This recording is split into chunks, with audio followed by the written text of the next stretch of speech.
Olá, eu sou o professor Michio Kaku. Existe uma fronteira final no nosso universo. Não estou falando da borda do cosmos observável, onde galáxias antigas desaparecem na escuridão devido à expansão acelerada do espaço. Não estou falando do horizonte de eventos de um buraco negro, aquele ponto de não retorno, onde a gravidade se torna tão intensa que nem a luz escapa. E não estou falando das profundezas inexploradas dos nossos oceanos ou do núcleo ardente da Terra. Estou falando de uma fronteira temporal, um evento singular, absoluto e inevitável que aguarda cada ser vivo que rasteja, nada, voa ou caminha sobre a superfície deste pálido ponto azul. Estou falando da morte. Desde o momento em que adquirimos a consciência, lá nas savanas da África, quando o cérebro humano cresceu o suficiente para compreender o conceito de amanhã, fomos amaldiçoados com o conhecimento do nosso próprio fim. Diferente dos outros animais, que vivem num presente perpétuo, reagindo a estímulos imediatos de fome e perigo, o ser humano é a única criatura capaz de simular o futuro. Nós podemos fechar os olhos e viajar no tempo mentalmente. Podemos imaginar o próximo verão, a próxima colheita, a velhice, mas em todas as nossas simulações, não importa quão ricas, detalhadas ou poderosas sejam, a tela eventualmente fica preta. A simulação trava. O projetor desliga. Essa certeza absoluta do fim criou todas as religiões, todas as filosofias e, em grande parte, impulsionou a própria ciência. Nós construímos as pirâmides do Egito como máquinas de ressurreição para negar a morte. Nós escrevemos livros e compusemos sinfonias na esperança de que nossa memória sobrevivesse à morte. Nós temos filhos para que nossos genes possam enganar a morte. A história da civilização humana é, em essência, a história de uma guerra perdida contra a nossa própria mortalidade. Mas o que é a morte, cientificamente? Se despirmos esse evento de todo o misticismo, de toda a religião e de todo o medo, o que sobra? Para um médico ou biólogo, a morte é um evento mecânico simples, quase trivial. É a parada cardíaca, a cessação da respiração e, crucialmente, o fim da atividade elétrica no tronco cerebral. É o momento em que a biologia desiste e a física assume o comando total. É a transição de um estado de baixa entropia, ordem, vida, complexidade, para um estado de alta entropia, caos, decomposição, poeira. Na visão materialista padrão que dominou a ciência nos últimos séculos, a consciência é vista como um software que roda no hardware do cérebro. Imagine o seu computador. Se você pegar um martelo e destruir o disco rígido, o sistema operacional Windows ou macOS desaparece. Onde ele está? Em lugar nenhum. Ele deixou de existir. O software depende inteiramente do hardware. Quando o hardware morre, o eu se apaga. Essa é a visão do grande apagão. É a ideia de que, após a morte, há o nada. Um vazio eterno, sem dor, sem sonhos, sem tempo. Apenas a não existência absoluta. No entanto, para um físico teórico, a morte é um dos problemas mais difíceis, irritantes e paradoxais do universo. Por quê? Porque a morte lida com o desaparecimento aparente de algo que a física fundamental diz que não pode desaparecer: a informação. A pergunta, o que acontece após a morte, é, na verdade, uma pergunta mal formulada, baseada em premissas que podem estar erradas. A pergunta correta, a pergunta que está começando a tirar o sono dos cientistas na fronteira da mecânica quântica, deveria ser: a morte é real? Pode parecer uma pergunta absurda, até ofensiva. Vemos pessoas morrerem todos os dias. Vemos corpos inertes. Vemos funerais. A morte parece ser o fato mais concreto da realidade. Mas, da perspectiva da primeira pessoa, da perspectiva subjetiva da consciência que experimenta o universo, a morte pode ser um não evento. Pode ser uma ilusão cognitiva criada pela nossa má compreensão do tempo e do espaço. Eu estou aqui para argumentar que é impossível entender a morte usando a lógica do senso comum, porque o senso comum nos diz que o mundo existe independentemente de nós, como um palco vazio onde entramos ao nascer e saímos ao morrer. Mas a física moderna está começando a sugerir algo muito mais estranho, algo que inverte essa lógica. Neste vídeo, vamos explorar conceitos que desafiam a base da nossa percepção. Vamos falar sobre o biocentrismo. Essa teoria, popularizada pelo cientista Robert Lanza, sugere que a vida e a consciência não são acidentes tardios em um universo morto, mas sim os criadores do universo. Sugere que o espaço e o tempo não são objetos físicos duros como pedras, mas sim ferramentas da mente, formas de percepção animal. Se o tempo e o espaço são gerados pela sua consciência para organizar a informação, então a morte morte não pode ser o fim, porque o tempo não existe sem você. Você não morre dentro do universo. O universo, como você o conhece, morre com você. Ou, talvez, ele apenas mude de frequência. Vamos analisar a morte não como o fim da existência, mas como um horizonte de eventos. Pense em um buraco negro. Se você observar um astronauta caindo em um buraco negro, você o verá parar no tempo e desaparecer na escuridão. Para você, o observador externo, ele morreu, ele acabou. Mas para o astronauta que cai, o tempo continua. Ele atravessa o horizonte. A realidade dele persiste, embora seja inacessível para quem ficou de fora. A morte pode ser exatamente isso, um horizonte de eventos informacional. Nós vemos nossos entes queridos atravessarem essa linha e desligarem. Mas será que, do ponto de vista deles, a continuidade da consciência permanece intacta? Nesta jornada de 1 hora e 40 minutos, vamos deixar de lado os mitos religiosos tradicionais de céu com harpas e inferno com fogo. Vamos deixar de lado os fantasmas vitorianos e as sessões espíritas. Vamos olhar para a morte através das lentes frias, rigorosas e surpreendentes da física quântica, da termodinâmica e da cosmologia. Vamos perguntar: a consciência é realmente produzida pelo cérebro, como a bile é produzida pelo fígado? Ou o cérebro é apenas um receptor, uma antena de rádio que sintoniza uma consciência que existe fundamentalmente no tecido do espaço-tempo? Se você quebra o rádio, a música para de tocar na sala, mas a onda de rádio continua existindo no ar. A morte é a destruição da música ou apenas a destruição do aparelho? Vamos explorar o teorema de no-hiding, não ocultação, da mecânica quântica, que afirma categoricamente que a informação quântica nunca pode ser destruída, apenas embaralhada. Se a informação que compõe a essência única do você, suas memórias, sua personalidade, seu padrão quântico, não pode ser aniquilada pelas leis da física, para onde ela vai quando o corpo esfria e os neurônios se desfazem? Será que ela retorna ao vácuo quântico? Será que ela se dissipa no ambiente? Ou será que ela migra? Vamos discutir a ideia vertiginosa da imortalidade quântica e a interpretação de muitos mundos de Hugh Everett. Será que toda vez que você morre em um universo, a sua consciência automaticamente continua em um universo paralelo onde você sobreviveu? Será que a morte é algo que acontece apenas com os outros, mas que você, subjetivamente, nunca experimentará, condenado a viver para sempre em um multiverso infinito? E vamos discutir a visão de Albert Einstein sobre o tempo. Einstein acreditava que a distinção entre passado, presente e futuro é apenas uma ilusão teimosamente persistente. Se vivemos em um bloco do universo, onde todos os momentos existem simultaneamente, então você já está morto no futuro e ainda não nasceu no passado, mas a sua vida é um objeto eterno, um cristal no espaço-tempo de 4 dimensões que nunca deixa de existir. Assim como o filme em um DVD não desaparece quando você termina de assisti-lo. A verdade que vamos buscar é aterrorizante e libertadora ao mesmo tempo. Nós tememos a morte porque tememos o nada. Tememos o grande escuro. É o medo de ser desligado. Mas a ciência sugere que o nada não existe. O conceito de não existência pode ser uma impossibilidade lógica. O universo tem horror ao vácuo. Talvez a morte seja apenas uma limitação do nosso vocabulário, uma falha na nossa linguagem e na nossa imaginação. Preparem-se. O que vamos encontrar nessa investigação pode não ser o conforto de um reencontro familiar nas nuvens, mas pode ser algo muito mais profundo e estranho. A possibilidade de que o eu seja um glitch inevitável e indestrutível na estrutura da realidade. Estamos prestes a olhar para o abismo e, pela primeira vez, vamos usar a ciência para ver se o abismo olha de volta. Bem-vindos ao mistério final. Bem-vindos ao enigma da morte. Para prosseguirmos com a nossa investigação sobre o mistério da morte, precisamos fazer algo extremamente difícil. Precisamos abandonar o nosso senso comum. Precisamos jogar fora a intuição que guiou a humanidade por milhares de anos. A visão padrão do mundo, a visão que aprendemos na escola e que aceitamos sem questionar, é o que chamamos de realismo materialista. Essa visão diz o seguinte: o universo é um palco gigante, feito de rochas, estrelas e átomos. Esse palco existia bilhões de anos antes de você nascer e continuará existindo bilhões de anos depois que você morrer. Você, a sua consciência, é apenas um pequeno ator que entrou no palco por um breve momento, disse algumas falas e depois saiu. Nessa visão, o universo é primário e a vida é secundária. A vida é um acidente químico irrelevante, um fungo biológico crescendo na superfície de uma rocha molhada em um cosmos indiferente. Se essa visão estiver correta, então a morte é real e absoluta. A morte é o momento em que o ator sai do palco e o palco continua lá, vazio. Mas, e se essa lógica estiver completamente invertida? E se nós estivermos olhando para o mapa de cabeça para baixo esse tempo todo? Existe uma nova teoria circulando nos corredores da física e da biologia, uma teoria que está causando um terremoto silencioso na forma como entendemos a realidade. Ela se chama biocentrismo, proposta pelo renomado cientista Dr. Robert Lanza, um gigante da pesquisa com células tronco e clonagem. O biocentrismo vira a mesa. Ele argumenta que o universo não cria a vida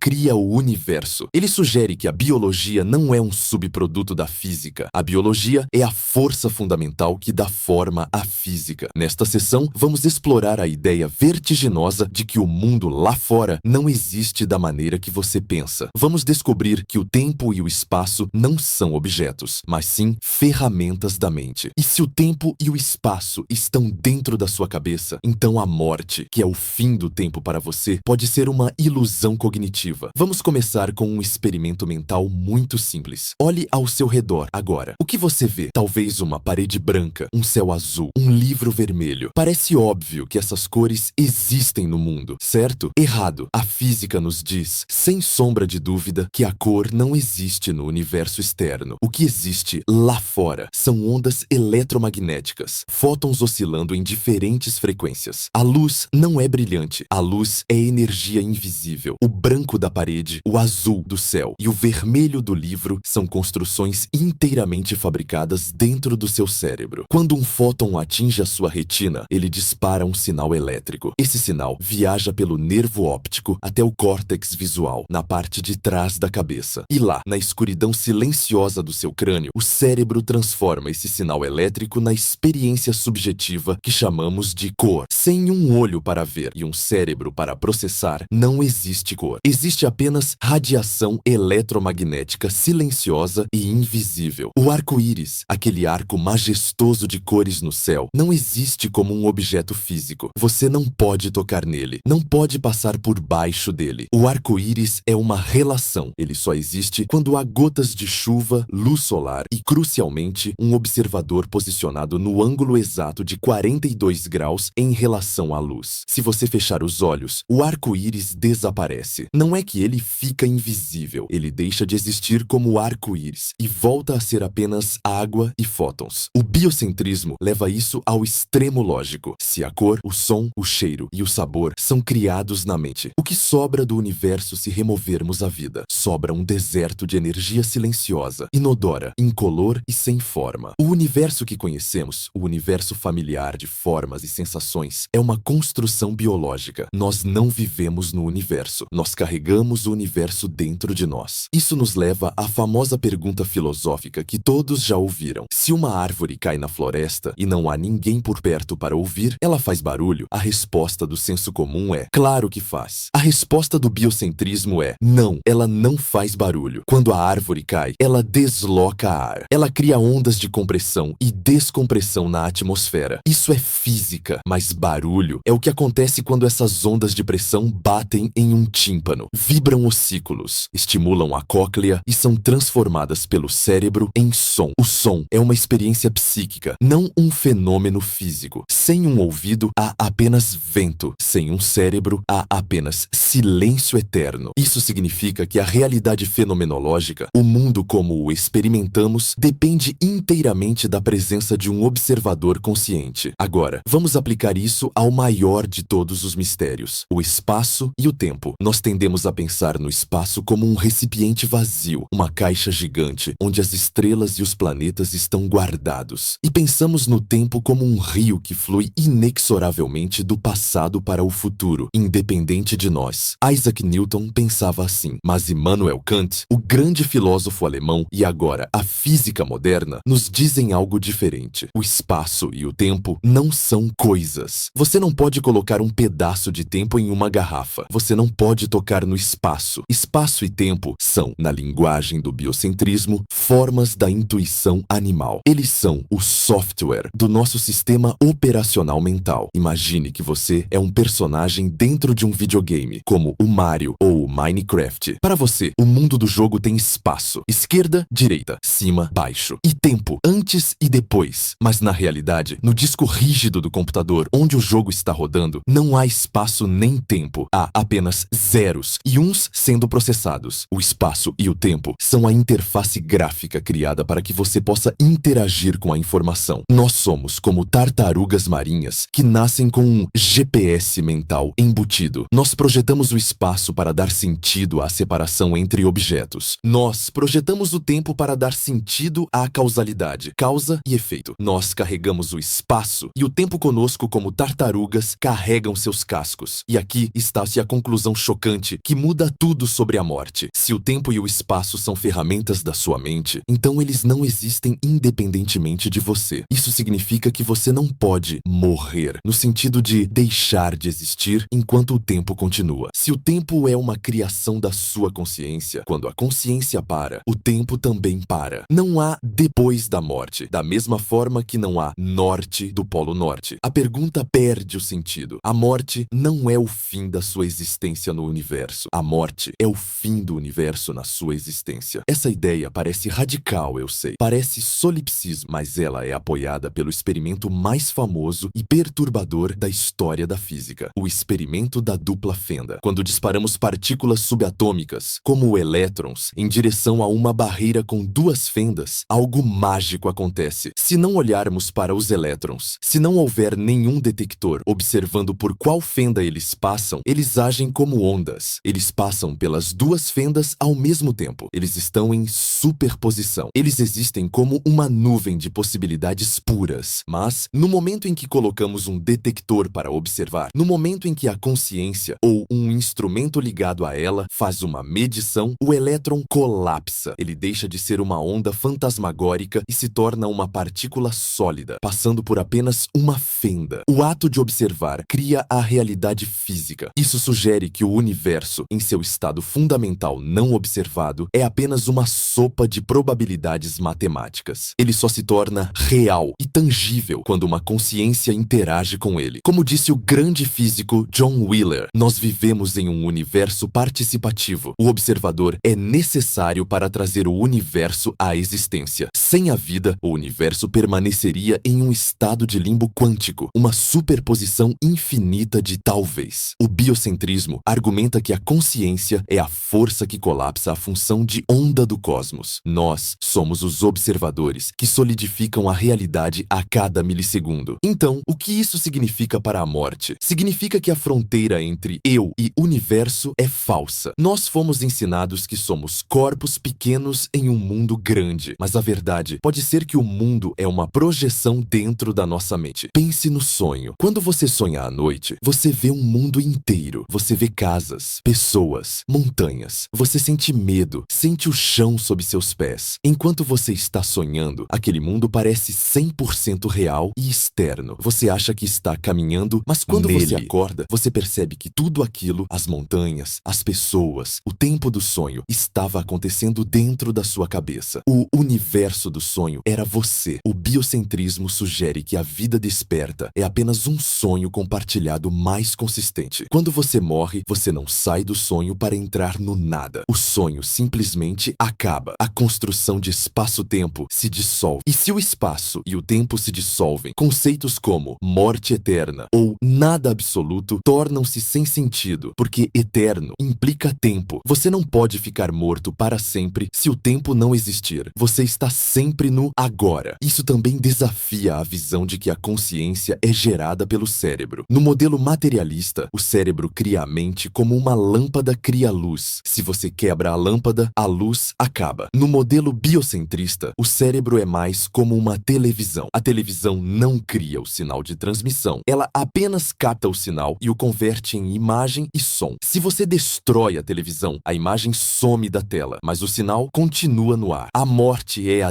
destruição da televisão biológica. Mas quem disse que o sinal, a consciência fundamental, a informação quântica desaparece? Na verdade, a física nos diz que a informação não pode desaparecer. Isso nos leva a um ponto crucial sobre a identidade. O que exatamente morre? O ego. O personagem morre. Michio Kaku, com suas memórias específicas, sua data de nascimento e seu CPF, morre. O personagem é uma construção temporária dentro do espaço-tempo, mas a consciência, a sensação pura de eu sou, aquela luz interna que ilumina o mundo, pode ser algo anterior ao espaço-tempo. Robert Lanza usa a analogia da eletricidade. A eletricidade que faz funcionar uma torradeira é a mesma eletricidade que faz funcionar um ventilador ou um computador. A eletricidade não tem identidade. Quando a torradeira quebra, a eletricidade não morre, ela apenas deixa de se manifestar através daquele aparelho. Nós podemos ser múltiplas manifestações de uma única consciência subjacente, um único eu universal que olha através de bilhões de olhos diferentes. Quando um par de olhos se fecha, a visão continua através dos outros. Schrödinger, o pai da mecânica quântica, acreditava nisso. Ele dizia: a multiplicidade é apenas aparente. Na verdade, existe apenas uma mente. Portanto, entender o que acontece após a morte é impossível para o intelecto humano comum porque estamos tentando resolver o problema usando as ferramentas erradas. Estamos tentando usar réguas e relógios para medir algo que está fora da jurisdição das réguas e relógios. Estamos perguntando para onde eu vou, assumindo que existe um onde, espaço, e um ir, tempo, fora da vida. O biocentrismo nos diz que a morte não é uma viagem para outro lugar, é o desmantelamento da ilusão do lugar. É o retorno ao estado fundamental onde não há separação entre sujeito e objeto. Se isso for verdade, o medo da morte é baseado em um erro de cálculo. Nós tememos ficar presos no escuro para sempre, mas não haverá você para ficar preso, e não haverá para sempre para esperar. Haverá apenas o fim da limitação, o fim do isolamento. Mas eu sei o que você está pensando. Isso é muito filosófico, professor. Eu quero física dura. Eu quero saber para onde vão os meus dados. E você tem razão em perguntar. Se a consciência é informação e a informação é física, ela deve obedecer às leis de conservação. A primeira lei da termodinâmica diz que a energia não pode ser criada nem destruída. E na mecânica quântica temos algo ainda mais rigoroso: a conservação da informação unitária. Se eu queimar um livro, as palavras somem, mas se eu recolher cada partícula de cinza, cada molécula de fumaça e cada fóton de calor, em teoria, eu posso reconstruir o livro. A informação não sumiu, ela se espalhou. Será que a alma humana também se espalha? Será que nos tornamos parte do ruído de fundo do universo? Ou será que existe um mecanismo para preservar a integridade da informação? Na próxima sessão, vamos sair da biologia e entrar na física da informação pura. Vamos falar sobre o teorema de no-hiding. Vamos perguntar: se o universo é um computador gigante, o que acontece com os arquivos deletados? Eles vão para a lixeira ou permanecem no disco rígido para sempre? Preparem-se. Vamos descobrir que o universo pode ter um backup de tudo o que você já pensou e sentiu. A morte pode deletar o corpo, mas a física quântica não permite deletar a história. Vamos continuar nossa busca pelo que resta quando a música para. Nas sessões anteriores, nós nos aventuramos por territórios que muitos cientistas conservadores considerariam perigosos. Falamos sobre como a mente pode criar a realidade e sobre como o tempo e o espaço podem ser apenas softwares de visualização rodando no nosso sistema operacional biológico. O biocentrismo é uma ideia fascinante, poderosa e filosoficamente libertadora. Mas eu sou um físico e no final do dia, físicos gostam de coisas que podem medir, calcular e colocar em equações. Nós gostamos de leis de conservação. Nós gostamos de saber para onde vão os números quando a equação termina. Então, vamos deixar de lado por um momento a ideia de que tudo é mente e vamos assumir a postura do advogado do diabo. Vamos assumir que o universo físico é real, sólido e independente. Mesmo nessa visão materialista, a morte enfrenta um obstáculo intransponível. Um obstáculo que não vem da religião, mas das leis fundamentais que regem os átomos e as partículas subatômicas. A questão que vamos investigar agora é: para onde vão os bits que compõem você? Quando um computador é destruído com uma marreta, o metal e o plástico continuam lá. Mas onde foi parar o sistema operacional? Onde foram parar as fotos das suas férias? Elas sumiram para sempre no nada. A intuição nos diz que sim. Sim, a intuição nos diz que a morte é a deleção final, mas a mecânica quântica, a teoria mais precisa e bem testada de toda a ciência, tem uma resposta diferente. Uma resposta que pode ser resumida em 3 palavras. Informação é indestrutível. Para entender isso, precisamos começar com o básico, a primeira lei da termodinâmica. A maioria de vocês aprendeu isso no ensino médio. A energia não pode ser criada nem destruída, apenas transformada. Isso significa que, em termos de energia bruta, você é imortal. O seu corpo é uma bateria química complexa. Você armazena energia nas ligações moleculares de gordura, proteína e carboidratos. Você possui energia térmica mantendo sua temperatura em 36 graus. Você possui energia elétrica disparando em seus neurônios. Quando você morre, essa energia não desaparece. Ela se dissipa. O calor do seu corpo escapa para a sala, aquecendo o ar infinitesimalmente. A energia química da sua carne é consumida por bactérias e vermes, que a transformam em movimento e reprodução. Os átomos do seu corpo, o carbono, o nitrogênio, o cálcio, retornam ao ciclo da Terra. Eles vão virar grama, depois vão virar vaca, depois vão virar outra pessoa. Nesse sentido estritamente material, a morte não existe. Existe apenas reciclagem. Você é feito de poeira de estrelas que explodiram há bilhões de anos e você voltará a ser poeira de estrelas. Mas essa imortalidade atômica não satisfaz ninguém. Ninguém quer saber se seus átomos de carbono vão sobreviver. Nós queremos saber se nós vamos sobreviver. E nós não somos os átomos. Nós somos o padrão. Isso é crucial. Você não é a matéria. Você é a informação. O corpo humano renova quase todas as suas células a cada 7 ou 10 anos. Os átomos que compunham o seu cérebro quando você era criança já se foram há muito tempo. Eles estão no oceano, no ar, em outras pessoas. No entanto, você ainda lembra da sua infância. Você ainda é você. Por quê? Porque o padrão se manteve. A informação foi copiada de uma célula velha para uma célula nova. A essência da identidade humana é o arranjo, a configuração, o software, não o hardware. Então, a verdadeira pergunta sobre a morte não é para onde vai a energia, mas sim para onde vai a informação. Durante muito tempo, a física clássica de Isaac Newton nos dizia que a informação poderia ser destruída. Se você queima um livro, o livro vira cinzas. Se você misturar as cinzas, a história de Dom Quixote desaparece para sempre. É irreversível. Mas então veio a mecânica quântica e mudou as regras do jogo com um conceito chamado unitariedade. Na física quântica, o estado de um sistema no futuro é determinado matematicamente pelo estado do sistema no passado, através da equação de Schrödinger. Isso implica algo profundo. O processo deve ser reversível. Se você tiver um supercomputador poderoso o suficiente e souber o estado de cada partícula de cinza, de cada fóton de luz e de cada molécula de fumaça que saiu da queima do livro, você deve ser capaz, teoricamente, de rodar o filme ao contrário e reconstruir as páginas do livro. A informação de Dom Quixote não foi destruída pelo fogo. Ela foi embaralhada. Ela foi codificada em graus de liberdade microscópicos do ambiente. A diferença entre um livro legível e um livro queimado não é a presença da informação, é a acessibilidade da informação. No livro intacto, a informação está coerente e localizada. No livro queimado, a informação está decoerente e espalhada, mas ela ainda está lá. Isso é uma lei fundamental. A informação quântica nunca se perde. Isso nos leva a uma das maiores batalhas intelectuais da história da ciência. Uma batalha que durou 30 anos e envolveu as mentes mais brilhantes do planeta. O tema era a morte da informação. O campo de batalha eram os buracos negros. De um lado estava Stephen Hawking, o gênio da cosmologia. Do outro lado estava Leonard Susskind, o pai da teoria das cordas. O conflito era o seguinte: Hawking descobriu que buracos negros não são totalmente negros. Eles emitem radiação Hawking, e evaporam lentamente até desaparecer. Hawking argumentou que, quando um buraco negro evapora, ele destrói tudo o que caiu dentro dele. Se eu jogar uma enciclopédia em um buraco negro e depois o buraco negro desaparecer, a enciclopédia sumiu. A informação foi deletada do universo. Susskind olhou para isso e disse: impossível. Se Hawking estiver certo, toda a mecânica quântica está errada. A física quebra. O passado deixa de determinar o futuro. A realidade se desfaz. Foi o chamado paradoxo da informação.